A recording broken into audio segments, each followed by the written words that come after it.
people want to be around people that they have fun with and enjoy spending time with. And I think it's like, it feels obvious, but it's underrated when it comes to like professional interactions and engagements.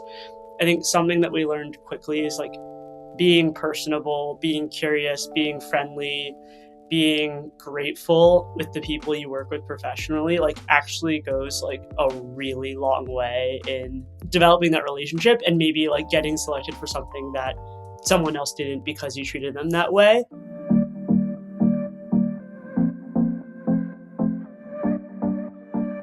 Welcome to the Mile 40 podcast. I'm your host, Bishoy, the author of Break Barriers and Audacious.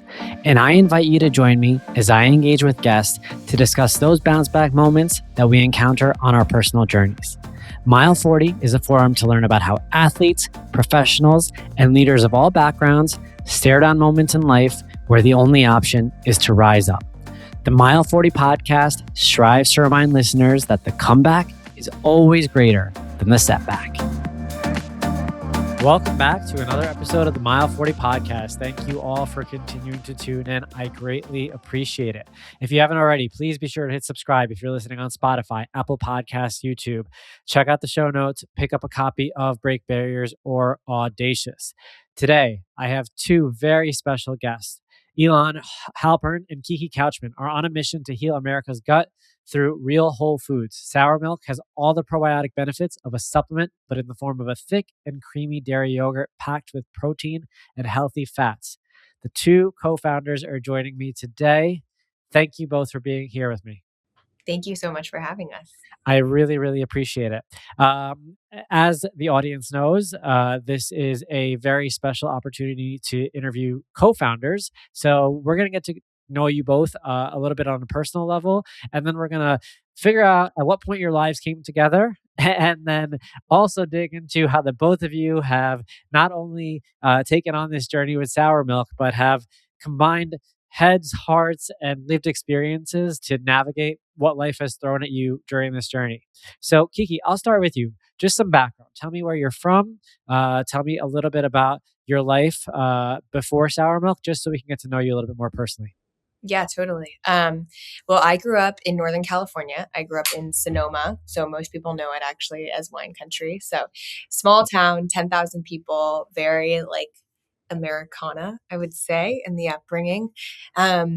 And spent my whole life in Northern California. So from there, went to school at Stanford, where I guess this is maybe burying the lead, but you know, that's where our paths crossed. And then lived in San Francisco after that, but always grew up around agriculture. So my dad actually grew up on a dairy farm, and in the Central Valley in California, and ended up moving out of dairy. And you know, it's a very hard industry, not the most lucrative industry, and is always shocked that his daughter is back in the dairy space. But that was sort of what I lived and breathed, you know, going to the dairy farm all the time growing up, and then also being around, you know, wine country. Of course, it's romanticized to so many people, but it's agriculture, right? You're like working in the fields. Those were my summer jobs. And so I went to Stanford and studied human biology, really wanting to understand the intersection between health and our food systems and agriculture. Amazing. All right, Elan, how about you? Yeah, so like he said, we met at Stanford undergrad. I born and raised in New York City, so lived here for most of my life and went to boarding school actually in Santa Barbara, California for high school. So then spent sort of the latter half in California.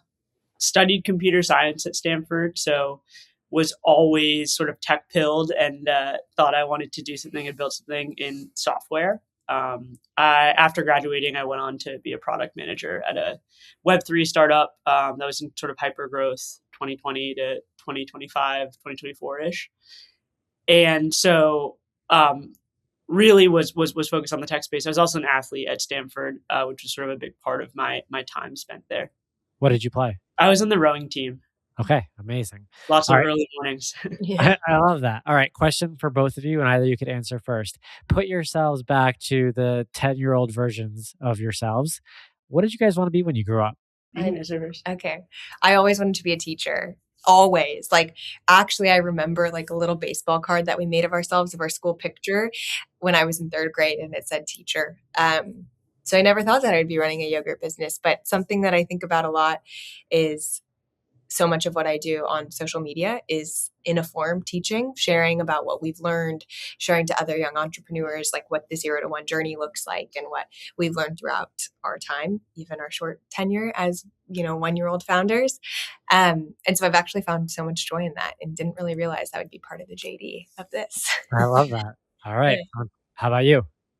Mine actually is maybe ironically semi-related to what we're doing now. But I think as a young kid, I knew I always wanted to do something in food, particularly like in nutrition. But my dad has 5 siblings, and every single one of them, including his mom, was a chef at some point in their lives. So food, especially growing up in New York City, was always just a big part of my rising and like identity.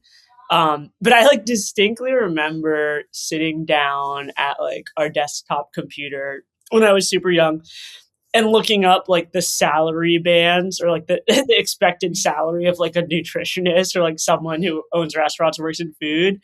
And like after that, it sort of was a Was a I was like, no-go. all right, this is a You're no like, go. can't do that. Yeah, it then got dismissed. Got it. Kiki, when did you move to New York? I moved in 2023, end of 2022, 2023. So yeah, I've Was been it here for almost 3 years. was it what you expected it to be? Good. It's way colder right now than I expected It's it very to cold be. right now. Yes and no. I've loved moving to New York. Like I love the energy. I love everybody. I love the people and like all the opportunity that there is here. It's like never, ever, ever boring. Um, but it's not beautiful in the way that California is beautiful. And there are a lot of beautiful parts of the city and beyond, but I think I'm just used to the natural beauty of California. And sometimes I like need to go and like touch grass, Like going on a walk in New York is great, but stressful. Going on a walk in California is like calming of your nervous system. Yeah. Yeah, that's fair. That's Yeah. fair. But this kind of leads me into my next question, and I'll have each of you guys answer this individually as well. As you know, as founders, you wear many hats, right? And there's multiple skill sets that are required for you in order to navigate the day to day, as well as the long term projection of a business and the direction that you want to take it in. And because this is unique in terms of how this episode is formatted, and we're not going to go through, every instance of your childhood journey, what I want you to tell me is for each of you, if you look back on your journeys prior to meeting each other at Stanford and you think about the values that characterized your upbringing and that equipped you for this, whether it was lessons in perseverance, grit, whether it was your ability to navigate and perhaps multitask.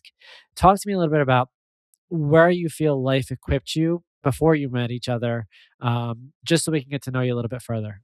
Like you'll have a great answer. Yeah, he knows I had a wonky upbringing. So I think that one of the biggest lessons I learned early on was that people want to be around people that they have fun with and enjoy spending time with.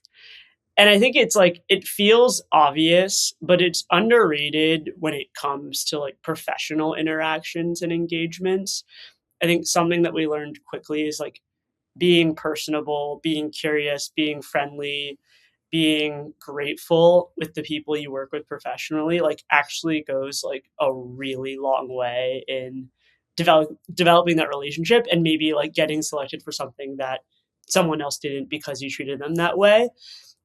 And that obviously plays out in like friendships and relationships, but really applying it professionally has helped us a ton.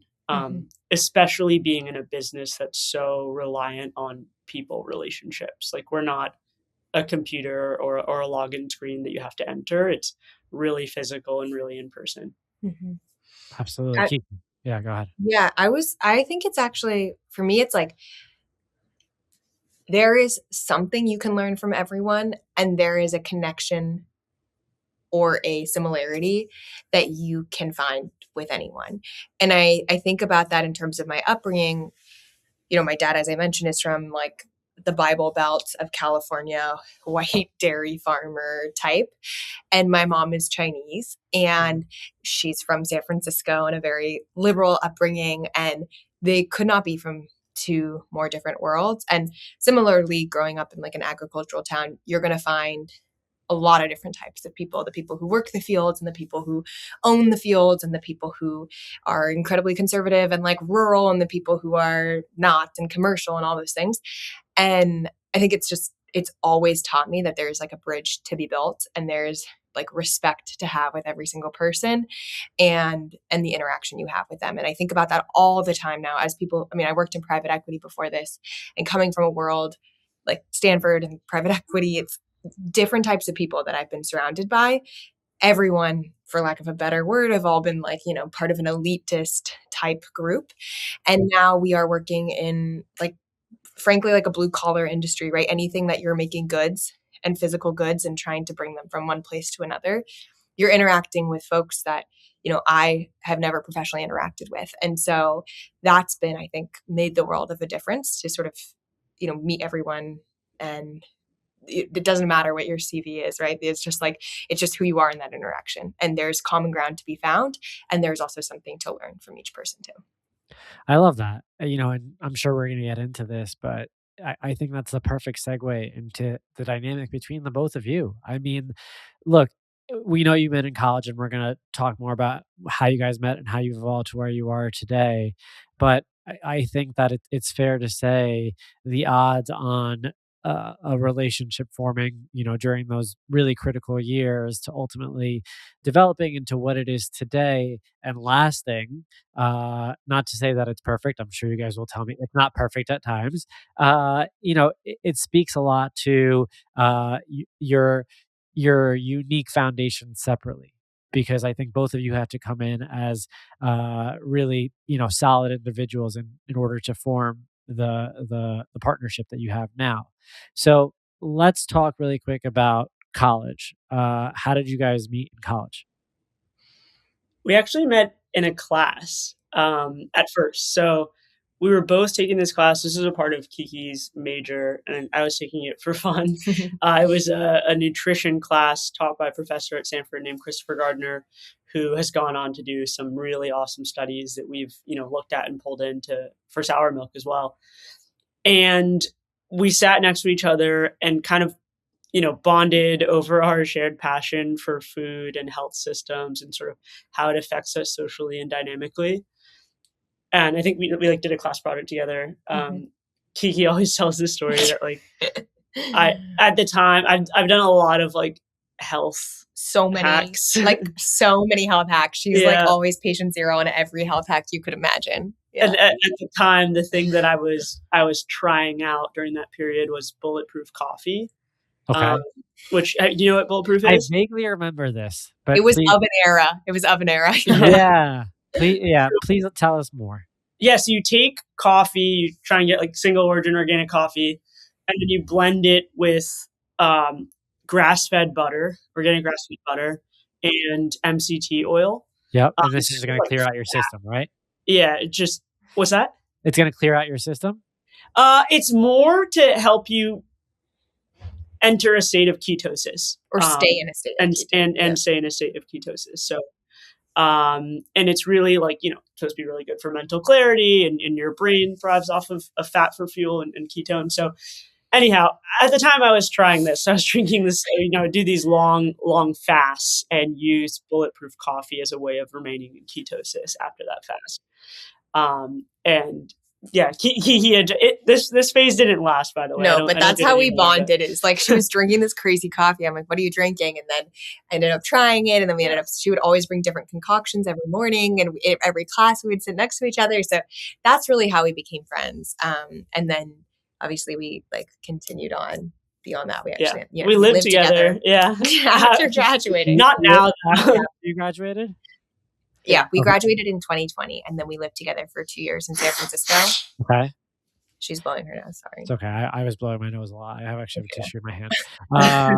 But we lived together, 2020 to 2022 in San Francisco. And you mentioned you were in private equity, right, Kiki? Mm-hmm. And what were you doing? Me? Yeah, sorry. Oh, sorry. Yeah, you can't see where I'm pointing. Sorry about that. It's Yeah. okay. Yeah, I was a product manager at a tech company. So I'd done a couple software engineering internships while at Stanford, and then after graduating, went on to be a product manager. got it, got it. Okay, and I from the outside, you hear about Stanford grads all the time, and all Stanford grads want to do is become entrepreneurs and founders, Yeah. right? Or, right? Yes, exactly. What do they say? Like, we need less founders and we need more better ideas or Yeah. something like that. Literally. Yeah. Yeah. One thing I'm interested in is when you look back and reflect on that time and the people that you came across while you were at Stanford. Can you speak to either professors or classmates who either went on to do something that really, really impressed you or that stood out, or who mentored or inspired you in one way or the other? And either one of you could answer this. Yeah. I mean, so many, it's like in the water at Stanford. Like you said, I think there's like every other day, there's another person who's raising some sort of money and then potentially thinking about dropping out again. Oh yeah. Yeah. Yeah. That would be their biggest. That would be our biggest. Yeah. And actually two of our closest friends, Ellie and Jensen, it was their capstone project and they started a clothing company called Oddly. And I think at the time, they were the only consumer brand that we knew. Like everyone was starting a different software company. You know, I mean this in no harm, but every other boy was like, I just raised money from, and have the audacity to start some, other random SaaS company. And, two of our closest friends started this clothing company. And I was like, that's crazy. I've never heard of that, right? I never heard of anyone starting like an actual physical consumer company.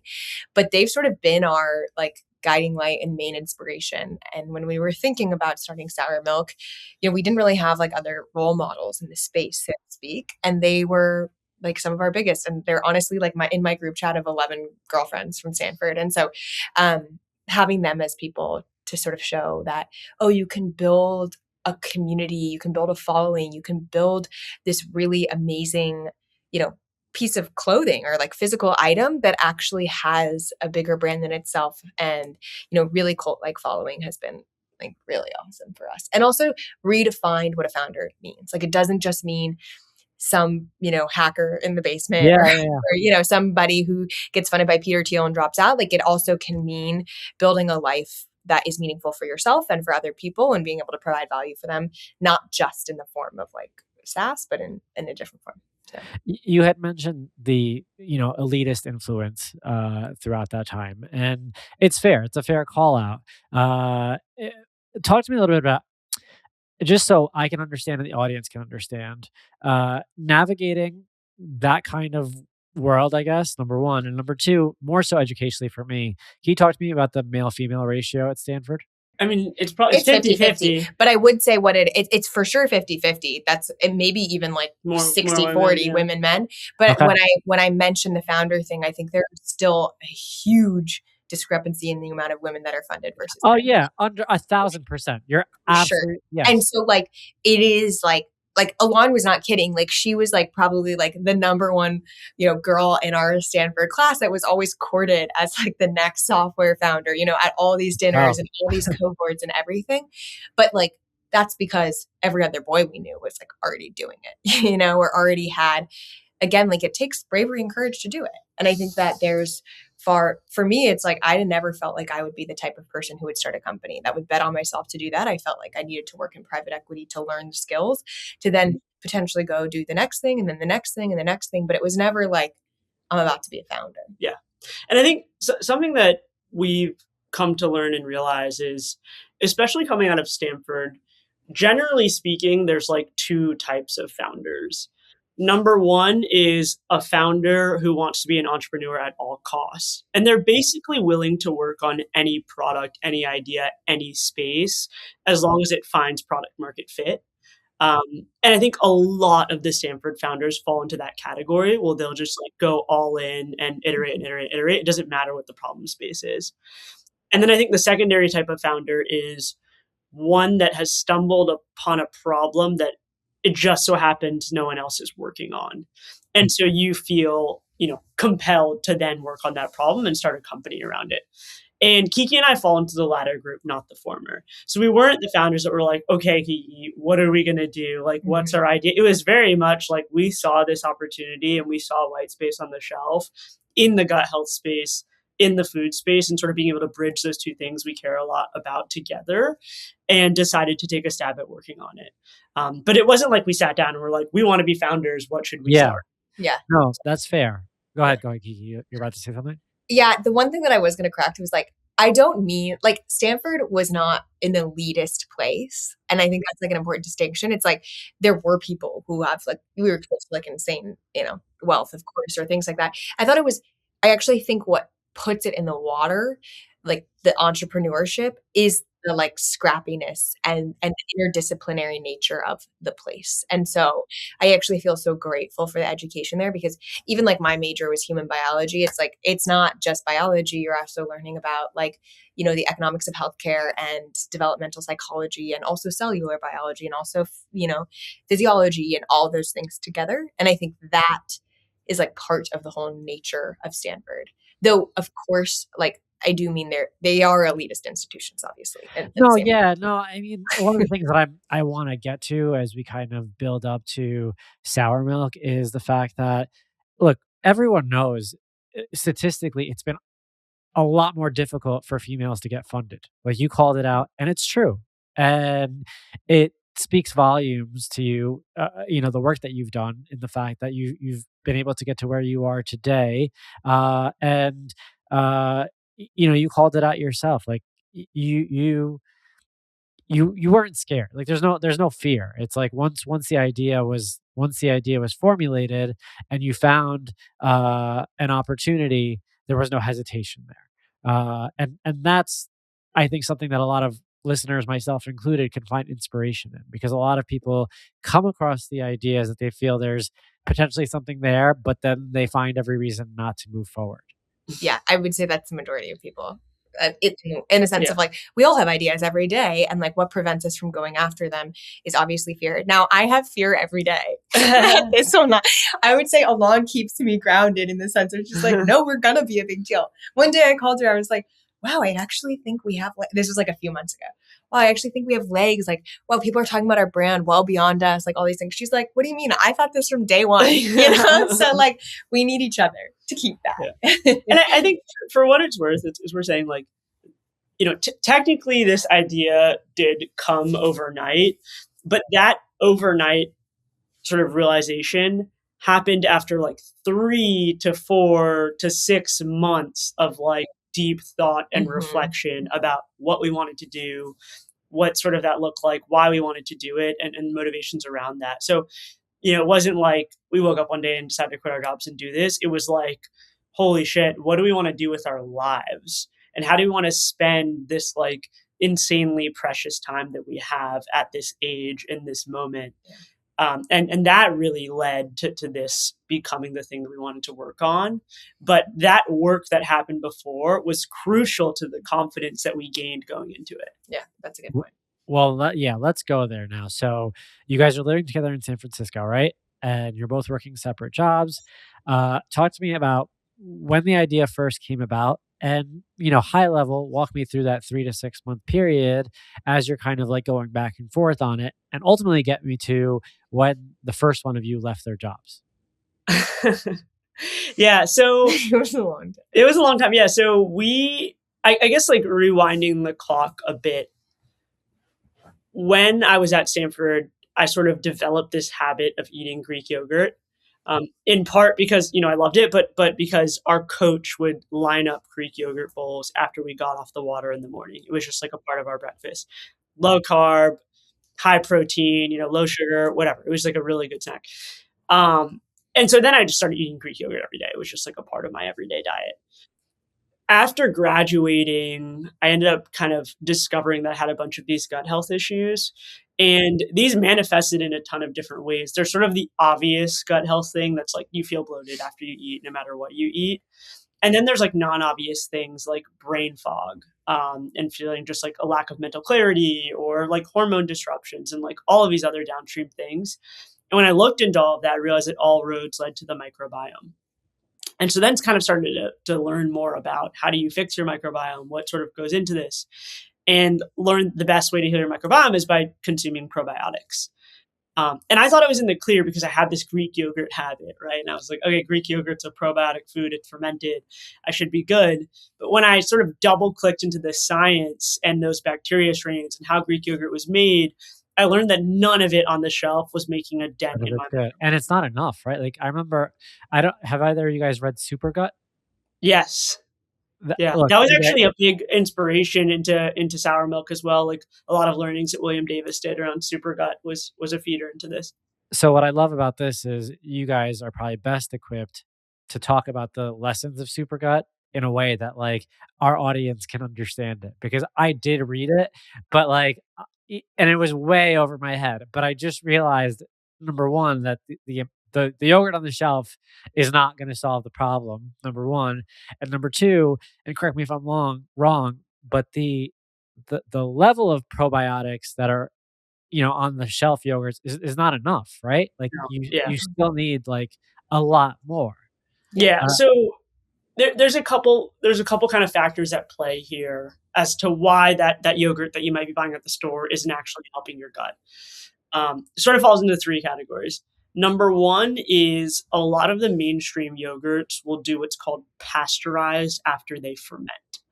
And so what pasteurization does is it kills off all the bacteria, good and bad, which means that you now have this yogurt that has, a 6-month shelf life, but it's dead, right? There's no live and active cultures in there.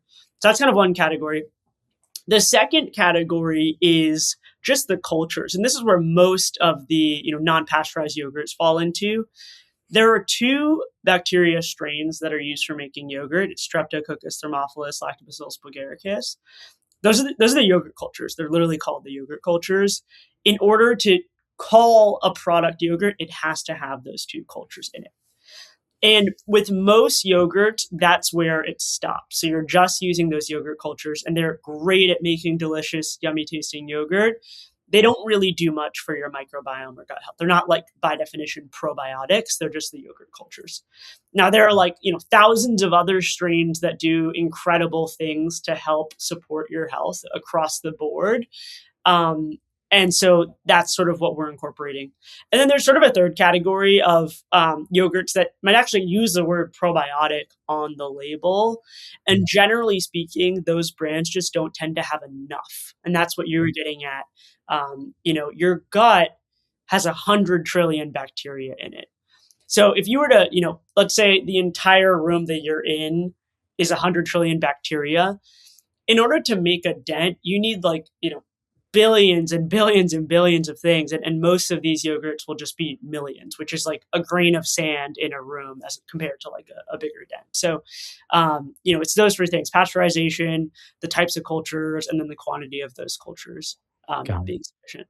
Got it. And I don't want to jump ahead, and if you want me to step back, I will. But I do want to ask, this is a known issue. Like even for someone like me who's not directly involved in this space, I did read Super Gut because it was recommended to me. I did recognize there was an issue. I have two young girls, so I'm trying to be cognizant of stuff like this, especially with regards to what we give them in sources of protein.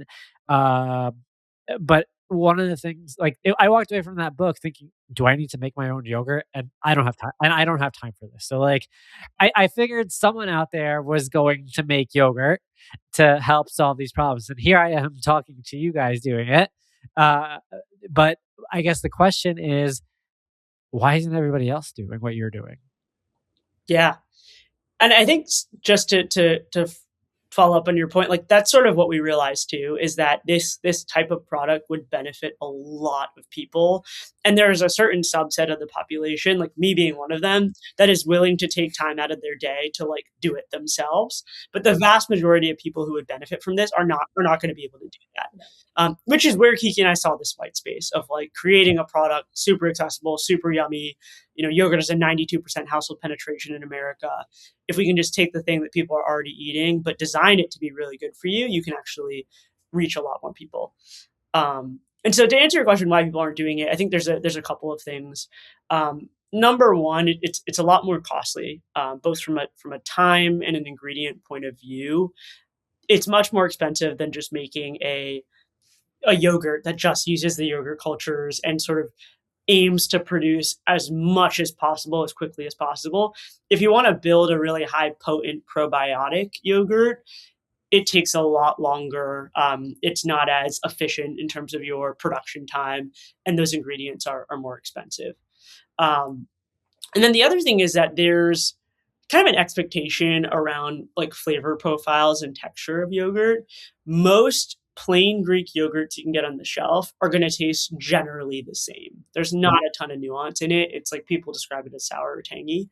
When we start to incorporate some of these bacteria, like Lactobacillus reuteri, which is one that William Davis talks a lot about in Supergut, it actually starts to affect flavors. And so when yogurt and in general food companies are looking for these bacteria strains, they look for ones that don't affect flavor. We weren't looking to make like the yummiest, tastiest yogurt. We're looking to make a You're trying probiotic. to solve the problem. Yeah. And so because of that, like the norms of designing a yogurt recipe sort of went out the door for us. And our norms were, how do we create a probiotic? That also does taste good. And it also tastes good. And we got, the benefit from our perspectives, we did most of our iteration process was on how do we make this really tasty and really unique. And, we have people who hate yogurt who will only eat our yogurt because it provides this sort of more complex kind of flavor notes. Yeah, look, and the people who want to solve this problem will. I'm sure. I'm sure it tastes good, but even if someone says it like is not, the best tasting yogurt, they're gonna sit there and be like, well, like it's still giving me what I want. Like at the end of the day, like there's something to be said about like true, authentic, real value in what it is that you're consuming. And I think we're actually moving in a way where, as consumers, like we don't want to be deceived anymore. Like we want the real stuff, and taste is going to take a little bit of a backseat. And again, I want to make sure like I word this the right way. I'm sure it tastes good. And for the record, I did try to buy some. I just moved to Long Island. I can't get any. If you guys could tell me where I can get some near me, I would. You love can some. order it on this delivery service called Farm to People. Okay, Farm to People will deliver. Yeah. Okay. We'll deliver. You have to order a few more things than just the yogurt. It's not like a DoorDash, but Wait. it's a farm box. Yeah. I think I went to Farm to People. I don't think they delivered to Long Island. Do they? They don't. I don't know. We thought I they thought they would. I saw someone share it recently, so I went to go check it out because it sounded like something that I'd be interested in. I could be talking about a different farm to something, but I'm pretty sure it's Farm to People. It's probably Farm to People, but they are expanding. I know they do like Connecticut, and I would be shocked. I'd be surprised if they don't do Long So you should look it up again. But it is amazing. I feel like you would be into it, and I've now started like completely converted as a consumer. So yeah, I'll give you guys an example, and this is an example for my audience. And you guys know Joe Rotondo, right? Yes. Yeah. So Joe's been on the show. I'm an investor in Smearcase, and I love Smearcase. I think it tastes great. And for the purposes of my children, I actually used it to potty train my one child. So instead of giving her ice cream, gave her Smearcase. My wife, who has grown up on cottage cheese, as soon as she had it, she was like, this tastes good, but kind of tastes like cottage cheese. But like the both of us now religiously eat Smearcase because we just want the value of what Smearcase has to offer, and there's like there's no turning back. And I think it's the same thing for sour milk, and what you guys are saying is the fact that like I mean like you can't. At the end of the day, ice cream is crap. It's like garbage food. So like we're not going to eat the garbage food just to get the taste when something it has all the value that you can get out of it. Yeah. I think that the only nuance I would make there is like we want to be the best version of your Greek yogurt that you want to eat every morning. I think there's a lot of products out there that provide tremendous health benefits that are really hard to adopt, either because they force you to make a habit change. So like in AG1, where you have to put green powder in your water in the mornings. Nobody does that already, so you have to force a habit change. Or even like a coconut cult, which is like a probiotic yogurt. I think they do a great job of supplying a ton of probiotics, but no one naturally eats a spoonful of coconut fat in their everyday diets. And so, our hope is that this is your favorite Greek yogurt that you've ever had. and it also just so happens to serve as your probiotic supplement. That way, you both capture people who are eating it because it makes them go to the bathroom every day and they weren't before, and you capture the people who are just like, wow, this tastes so good, and it's also supplying me with those benefits. I should have asked you this earlier. How old is the company now? How would you consider? We were in our first retail door in November, so 2 months ago, and then we quit our jobs in January, but we didn't actually like start producing product at a manufacturer until June. So like 6 months, I guess you would kind of say. So January 2025, you quit your jobs. Yeah. Mm-hmm. Got it. Okay, cool. Awesome. Talk to me about I guess, the emotions of that period from January 2025 until your first retail store. Oh my God. All of the above. Do you And know this, how and this is going to be the crux of the episode. So tell me about Yeah, that period. I mean, it's like, do you know how many times people ask, like, what do you do? And I have to be like, I have a yogurt company, and then they're always like, yoga? I love yoga. And I'm like, not yoga. And then they're like, yogurt? Which yogurt? I'm like, God, you've never heard of it. This is so embarrassing. So like, so I think there's the cringe factor that we have just had to get over. I mean, I put my face on social media every single day. So like, there's just that exists. And, I care more about this company succeeding than I do having to tell everybody that I have a yogurt company. And now it's more legit, right? We're at least in some grocery stores. It's a little more legit. But I think there was you're like jumping off a cliff when you're quitting your job. And, when we laid out, like we'd been thinking, I gave my firm 6 months notice. Like it was a lot, right? Like I had gone through like the grieving process and like letting go from a stable job. But the biggest hurdle was like, again, I keep mentioning this, but I'm like, you underestimate how much it does for you when you are part of a successful institution. Like me saying I went to Stanford automatically gains me credibility in any given room. Whether for better or for worse, that's the case. I worked in private equity. I work at this firm. Oh, immediately there's a judgment and a credibility that comes along with that. And now we're just like free falling out here. Like we have this yogurt company. And I think you realize how much you lean on those institutions to help inform your identity and inform like the way you interact with other people. And so I think that was really scary, right? As somebody who like is always the high achiever, the A straight A student, like that's scary to have to go out there and prove that for yourself. So that was a really big scary thing. There's obviously like the financial stress too that comes with that. And we've had a lot of conversations about that, of just being very, very clear on what our financial goals are and then what's realistic in terms of what we can float ourselves now and not, and all those things. And so, that pretty quickly gets ripped out from under you when you quit your job and you no longer have a salary and have to figure out your health insurance and all those things. But I know buying it on the marketplace, it's like the worst thing in the world. So yeah. No, but look, to your point though, there's also a new sense of credibility that comes once you say founder. Even if you're a founder that like I think a lot of founders, first time founders, and whatever you're doing, right? Like most people don't know what they're doing.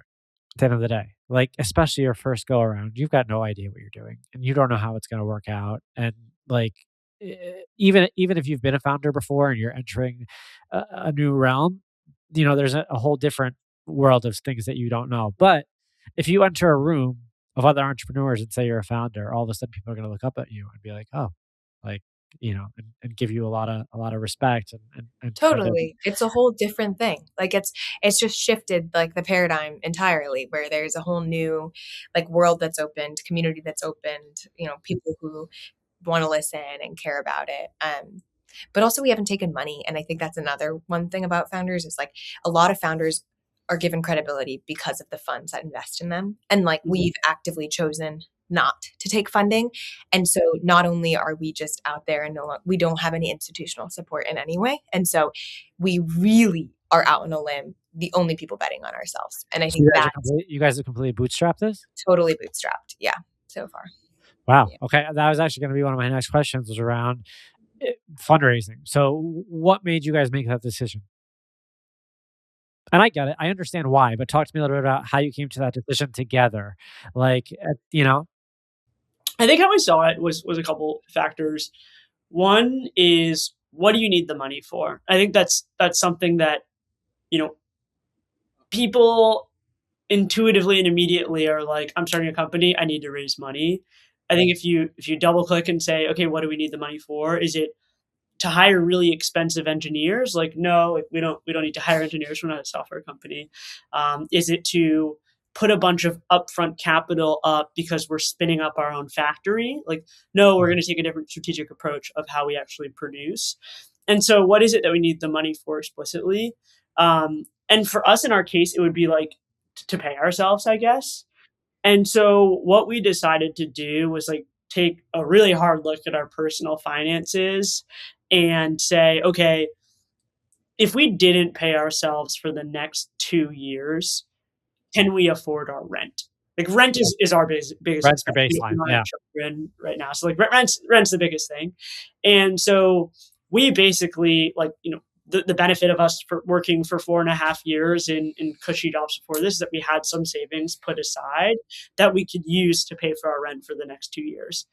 And so it really came down to that. It was like, we just don't need money. Like it would be nice to have money, but like we don't need money. And then the second part is like, we should be taking on this bet ourselves and proving that this thing has legs before we involve anyone else into it. So we wouldn't want to take your money without knowing that it actually has a way to get back to you and return. Like It's a very altruistic point of view. But yes, that's Yeah. true. It is true. But I think that said another way, when I think about it more selfishly, it's like, actually, we've had to be incredibly disciplined and understand exactly what works and what doesn't work. I think there's a world in which we could have taken money and would never pivot. We would never have to think of a new creative marketing strategy because we would be able to spend on meta ads. Like that's just the reality of the situation. And so by not taking money, like a huge ethos for us has been like, we're going to do everything ourselves until we know how to do it. And then we'll outsource it. And I think the same sort of goes with money is we need to understand how this business works and what actually moves the needle and what actually is a good product and what actually like works in terms of ROI before we take money. And so like, yes, that's true that like we wouldn't want to involve other people until, we actually take a bet on ourselves. But I think the flip side is also like, it just forces us to be much more disciplined about like true first principles, what makes a good business and how we invest that. I love that. And I think there's so much to take away from that. Specifically, a lot of people hesitate to make that bet, right? A lot of people shy away from it. And you did it to, the max, essentially. You did what a lot of people want to do, especially, in New York. There's a lot of people who are going through the grind day in, day out, who have cushy jobs, who probably have savings, who think about doing this all the time, and they still hesitate because, betting on yourself is it takes a lot. It takes a lot of courage, and it takes a lot of reflection, and it takes a lot of introspection of knowing what your worth is, right? And I think that's really what it comes down to. And like your worth, but also your product's worth. I think that's something that I've had to make a good distinction on is like, it's not just Kiki, it's not just Elan. It's like, what is sour milk out in the world? I think that's an important thing to always be critical of like, it can be divorced from like me and my value. Yeah, absolutely. Hey, Mile 40 fam, if you're someone who's used to performing at a high level, you probably don't need more advice. You need some clarity. And that's what Mile 40 is all about. Conversations that slow things down enough to make sense of the noise. If these episodes sometimes feel a little therapeutic, that's not an accident. It's not by coincidence. Talking things out tends to do that, especially when the people on the mic are being honest. Coaching is similar to that. It's more personal. It's a space to talk, think, and get clear on the milestones that matter, and to also remove the obstacles that quietly slow down your progress. Outside the podcast, that's the work that I do. If that sounds useful, I'd love for you to reach out. For Mile 40 listeners, I'm offering 40% off your first session. All you need to do is email Bishoy at bishoytadros.com with the subject line, My Comeback Story. All right, back to the episode. So did the process, like those 6 months, did they end up meeting your expectations in terms of what you projected it to be? I'm guessing the answer is no. Like you obviously couldn't predict everything. You had no idea what you were walking into from certain respects. But, were there moments of like, Oh, wow. This is going to cost a lot more than we thought it would. I think the biggest, like, this is so expensive has been lawyers and Oh, legal. tell us more.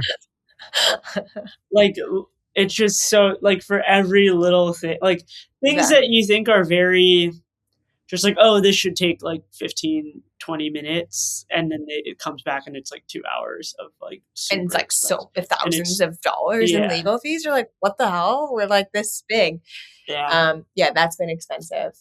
I Otherwise, like, I think from, like, because we're not paying ourselves and we don't have employees and we don't have a CAC, like, we're only doing organic marketing, so there's no, like, paid SEM or any of that kinda stuff, our, like, our sort of like cost breakdown is like relatively simple. It's like, can we make a product and sell it for more than the cost that it took for us to make it? Like that's just sort of like the whole breakdown. thing. Yeah.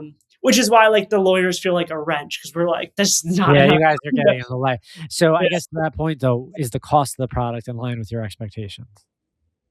Yeah. No, it's You think it's higher. more? It's Yeah, more. it's more. It It's is more. more. It's more. It's a lot I mean, more. we have no economies of scale. We're still so small, right? We're in like 18 grocery stores throughout New York City, and so that means like we are producing a lot, but not a huge amount. And like if you know CPG, it's a game of scale. You can't, every Alon and I have thought about it. We buy a coffee and we're like, well, there's X number of yogurts down the drain. Yeah. Like that's our margin, So It also gives you a whole new appreciation for like how things are priced on the shelf. Like how yes. can this product get to this low of a price point? Or like, wow, I'm jealous that this product is at this high of a price point. So it kind of goes both ways. But really, uh, I think that like some of the ingredients, especially because we're using organic grass fed milk, is a lot more expensive than people would expect. And again, this is more of an educational question for myself and for the audience. You always hear that shelf space in the CPG is very difficult, especially refrigerator space and freezer space. Can you speak to that for yogurt in particular, and perhaps like, and maybe educate us? Like, what's the most difficult part of a supermarket to get placed into? Yeah, I mean, I think that refrigerated and freezer is probably the most challenging placement for a product, and it's really because of what you said, it's the limited space. You can kind of always throw up another shelf in a corner and, have that, but for perishables, it needs to be in a refrigerator, stored at a very specific temperature, and there's just very limitations on that. In our case, generally, the kind of advice is to have multiple SKUs so you can take up more shelf space, right? So if we have 4 different flavors, that takes up 4 rows on the shelf, and so we're more visible, we can kind of, take that in. We have 1 SKU, 1 flavor right now, and so on one hand, it's like, no harm, no foul, like, you kinda just squeeze us in. When we're entering new stores, like, they literally can just, like, scooch one thing over, scooch another thing over, and, like, fit us in on the shelf because we just have 1 SKU. On the other hand, it means that we have to fight harder to capture people's attention, and that's really where, like, our kind of branding strategy came into play. Keeping the company Sour Milk, having, like, a really bright blue packaging. I was on a walk or a couple of days ago in Williamsburg, and we were, walking by a store that we were in, and from the street, like, all the way through, like, 2 different aisles, I could see our blue packaging, like, from the street through the window. And I think that's, like, the crux of what we were trying to achieve is that, like, we only had 1 row on the refrigerated shelf, but you can see it all the way from the street.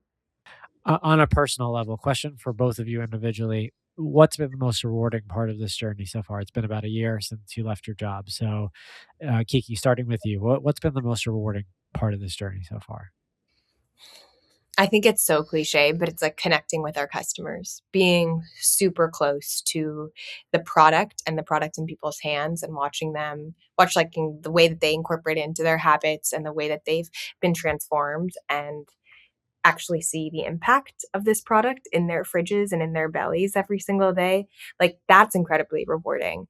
'Cause like we are in the factory often. We've been in the factory, right? Like working the line, understanding what it is. And then to see that go from like our hands on the factory line to there, their hands in their kitchen has been the best part. I Yeah. love that. Elan, before you answer, where is the factory? It's upstate New York. It's like outside of Ithaca, 30 Okay. minutes, about 5 hours away. Okay, awesome. All right, same question to you, Elan. I would say it's similar. More specifically, it's we started this business because we wanted to help people optimize and improve their gut health. And when we get feedback from people saying, hey, like I don't feel bloated anymore, or I've been able to use the bathroom more regularly, or I just like feel lighter and more comfortable and less gassy. Like those types of things I think are really what drive us forward. Because that was sort of the mission that we set out to achieve when building this product. What has this journey taught you guys about each other that perhaps you didn't know as just friends, but now as co-founders? And yeah, let me leave it at that. What have you learned about each other as co-founders that perhaps you didn't know about each other as friends? I mean, What do you think? we learned that, or at least I learned that Kiki has like a hidden talent of being like an influencer. I love that. Okay. All right. So Yeah, when go we- follow me at Couchwoman. Yeah, Okay. when we started this, I'm gonna pull it up. wasn't right now. wasn't really an Instagram person, I would say. But now has reached like over 20K followers on Instagram from just sort of organically posting and sharing stories. So that was definitely something that I think neither of us knew. Yeah, was for a little sure. superpower. For sure. And like, I think that at first I was worried that we would be too similar just because we're friends. So our personalities are similar. And I think that we overlap in the best ways, and that I think we can both talk to anyone and be, we're very extroverted, and I trust her to tell the story in the same way I trust myself, if not more, and all those things. But like, thank God she's like super detail oriented, because that's not my strength. So like, I think there's areas where it's like, there's actually great complementary sides of ourselves, which you never see in a friend. Like you never see that in a close friend unless you actually work with them in a context where that would come out. And so it's cool to see Elan and myself, right, in that work context, because you just assume your friends are amazing at what they do, but you've never actually been in it with them. So I love that. Another educational question for the audience: when you go into business together, is there like a prenup of sorts here? we have an operating contract. So I guess, yes, of sorts. So it's basically like, what's the clause in which we own, you have to decide how much of the business do you own, right? Is it 50-50? Is it 60-40? Like, what does that look like? We chose to be 50-50, but then how do you make decisions, right? Like when one person isn't the trump card, you need to figure out ways in which to work together. So we have an operating clause where they sort of lay out different things in terms of if we're in a disagreement, we have like a buy-sell clause type of thing. But yeah, we had to talk about all those things. Got it. No, that's very good and educational for the audience to know. So now it's been 3 months, right, since you've been in stores. It's probably too early to really tell, right? But like, what has been the initial feedback so far? Feedback has been. I mean, we've been selling out in almost every single store we launch, which in some ways is like great because it shows that people like the product and there's demand for it. In other ways, it's bad because then we're more sold out. We're like, oh, now we have no product there. It's been a really interesting learning process in terms of uncovering the hood on how grocery stores work.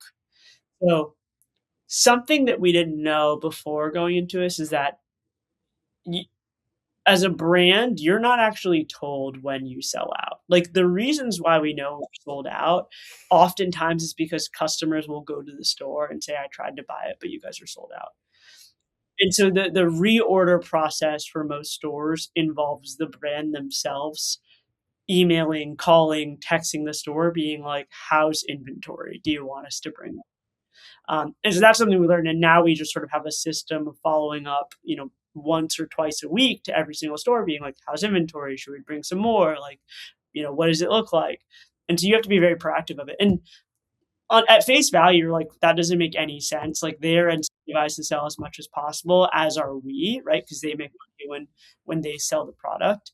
But when you really think about it, it's like, okay, a grocery store is managing 30,000 different brands and products, right? How can they keep up with every brand. There on top of all of these things and know when who's in, who's out, who goes here. Do we need to get more? Like it just would be so insane to expect them to actually keep track of all those things. And there are definitely software solutions that would be good for this, but we're in a margin based business, and so software is usually the thing that gets cut. But yeah, that whole process of us being sold out across a ton of stores and then just like not knowing and having to go in and restock has been really interesting. Is that unique to you guys as like a small business, or like would like what about the Gatorades of the world? Like, No. It's even worse as you get bigger because you work with so many distributors. Like we have some accounts that we just self-distribute, so we know how many they're ordering every time.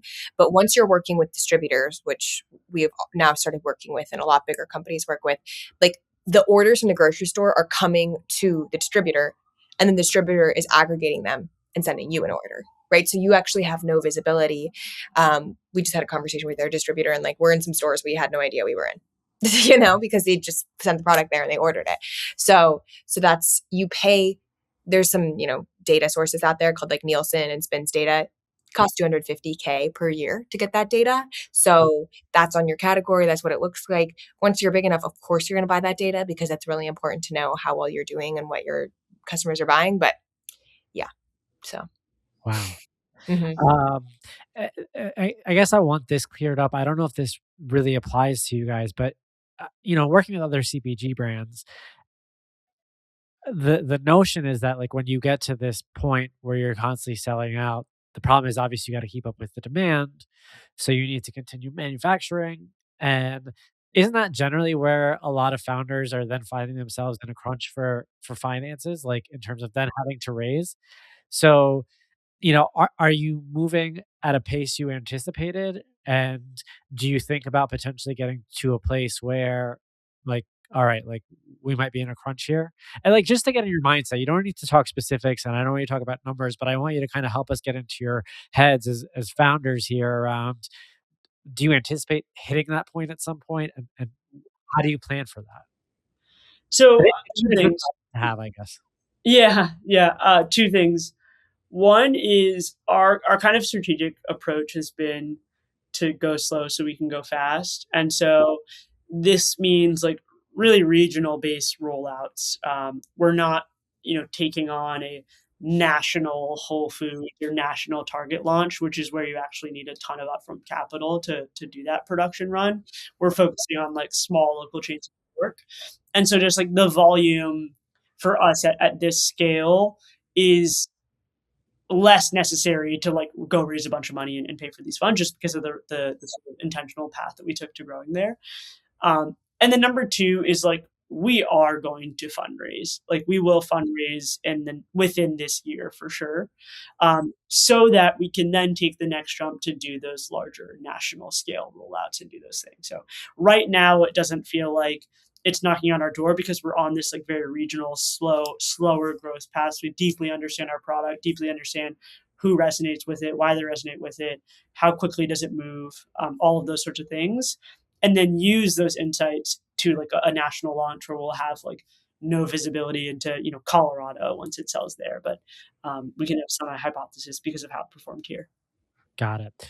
As we kind of round out the conversation, one of the things that I wanted to ask you guys is, when you think about the values of the company you guys are building, and you think about the foundation that you two both bring as founders, talk to me a little bit about where you guys align. In terms of the mission behind the brand.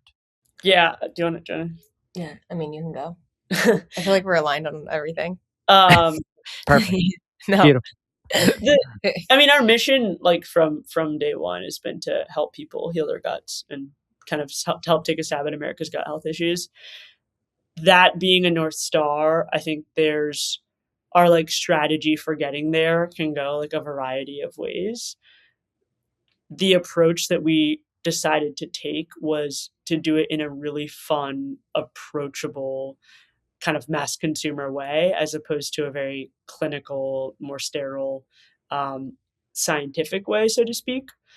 And so it's more conducive to both like our consumers and us having a lot of fun while building this and being playful and being silly and doing things that maybe seem like, kind of crazy for like a supplement company to do, but we're not a supplement company. We're a yogurt and it's supposed to be fun.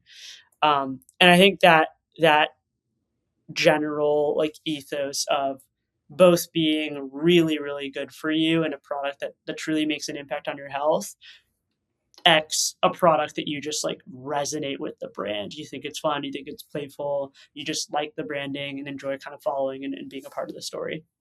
Got it.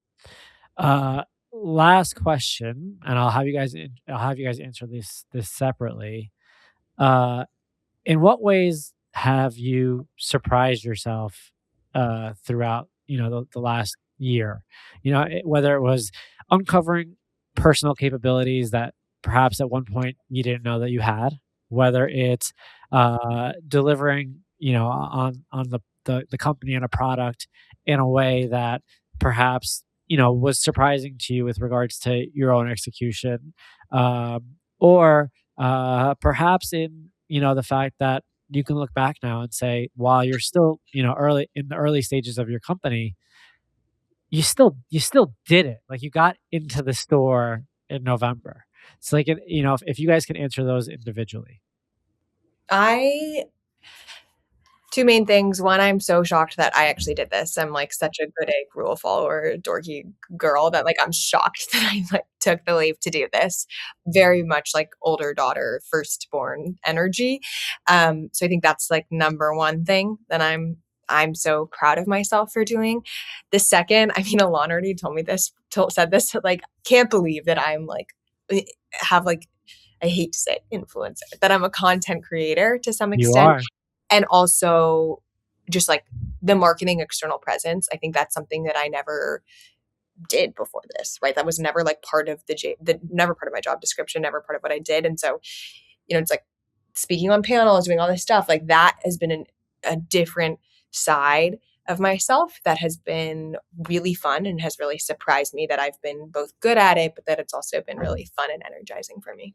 I love that. You should be so proud of that. I mean, it's really hard. It is really, really hard. It's in listening to this whole conversation and thinking about it, like, everything you did was hard. But, what you just called out right there, a lot of people, have trouble doing it, and you've done it. And so that is definitely something to be proud of. Elan, how about you? I think that one of the first questions that we would always get when we told people we were entering this business is like, oh, do you have any experience in yogurt or in food? And sort of, people immediately are like, oh, you're starting a company, you have like no experience in CPG, no experience in food, no experience in yogurt and fermentation. And when we were still at our full-time jobs, I was kind of developing the scaled recipe for sour milk and kind of learning about how to even make yogurt when you're doing 2,000 gallons at a time. And so I like torrented this yogurt textbook. It's like a $400 textbook, and I like found it online and pirated it. Hopefully I don't get in trouble for saying that. And would read it like every weekend, would just like sit down on my computer and like annotate and read this textbook, and just like learned a lot about how to make yogurt in like a factory. Fast forward a year later, like ended up taking a class at Cornell on yogurt making, like a professional class on yogurt making at scale, and like pretty much just like knew everything they were saying. I was like, I already know that, I already know that. And so I think that really like opened up my eyes. So like you can really learn like the internet's an amazing thing. Like you can really learn anything, something that people go to school for and study and have worked their whole life at. Like, of course, they're going to be experts in it, but the only like barrier to understanding it is like the amount of effort that you're willing to put in to actually actively learn that thing and spend time on it. So I think that has like sort of inspired me to continue to like expand and learn more things in this industry that maybe otherwise people would have hired for. I love that. Phenomenal answer by both of you. I'm incredibly proud to have you guys on the show. I think this episode is really going to resonate with a lot of people. Not just the fact that you guys took the leap, that you bet on yourselves, but that you remain convicted in the mission that you're pushing forward. And you guys are entertaining. You're awesome. You're great. You're good people. And so I just want to say thank you for coming on and for sharing with us today. I'm going to walk away with a lot from this episode. Yeah, and we got to get you some yogurt. We'll Yes. drive out to Long Island. We got to talk about that. Yeah. Appreciate it. Thank you for listening today. If you enjoyed this episode of the Mile 40 podcast, go ahead, subscribe, leave a review, and share the word. Thank you for being a part of the Mile 40 family.